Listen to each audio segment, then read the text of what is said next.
برطانیہ بھر کی طرح ناٹنگھم میں بھی جماعت اہل سنت ناٹنگھم کے زیر اہتمام سالانہ مرکزی میلاد النبی صلی اللہ علیہ وآلہ وسلم کا مرکزی جلوس جامعہ فاطمیہ سے شروع ہو کر مختلف راستوں سے ہوتا ہوا اسلامک سینٹر پر اختتام پذیر ہوا، جس میں ناٹنگھم اور گرد و نواح سے ہزاروں افراد نے شرکت کی۔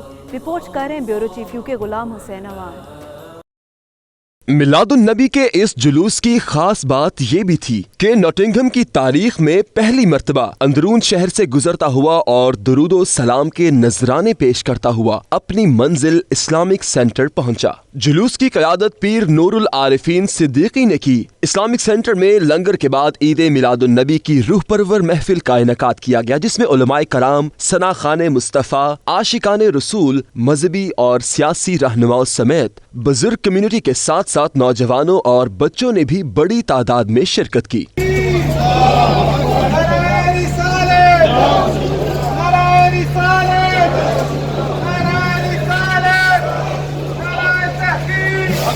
پیر نور العارفین نے حضور کی سیرت مبارک پر کلیدی خطاب کیا اور کہا کہ آج اندرون شہر کی گلیوں سے درود و سلام کا ورد کرتے گزرتے ہوئے انہیں اسلام کی عظمت پر رشک آ رہا تھا۔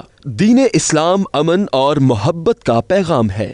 اپنے اس نبی کی یاد میں اور ان کی آمد کی خوشی میں نکلے ہیں، جنہوں نے شرق و غرب، شمال و جنوب میں امن کے پیغام کو ایمان کی صورت میں عام کیا اور ہر گھر تک، ہر دل تک اور ہر روح تک اتحاد، اتفاق، امن اور سکون والی زندگی پہنچانے کے لیے رسالت کا پیغام لے کر آئے۔ صدارت ہمارے بے شمار علماء کرام اس میں موجود ہیں اور ناٹنگھم کے ہر مکتبہ فکر سے تعلق رکھنے والے، ہر واک آف لائف سے تعلق رکھنے والے لوگ اس میں شرکت کر رہے ہیں۔ اور کامیاب الحمدللہ جلوس ہوا ہے، جس پہ ہم تمام اہل ناٹنگھم عاشقان رسول کو مبارکباد دیتے ہیں۔ الحمدللہ عز و جل یہ جماعت اہل سنت کے تحت پچھلے کئی سالوں سے سالانہ عید میلاد النبی صلی اللہ تعالی علیہ وسلم کا جلوس یہاں فورسٹ گراؤنڈ اور فاطمیہ مسجد سے شروع ہوتا ہوا ٹون سے ہوتا ہوا اسلامک سینٹر تک جاتا ہے۔ الحمدللہ عز و جل اس میں کثیر تعداد مسلمانوں کی ہر سال شامل ہوتی ہے۔ مقامی نعت خوانوں کے ساتھ ممتاز نعت خواں الحاج شہباز قمر فریدی نے اپنی خوبصورت آواز سے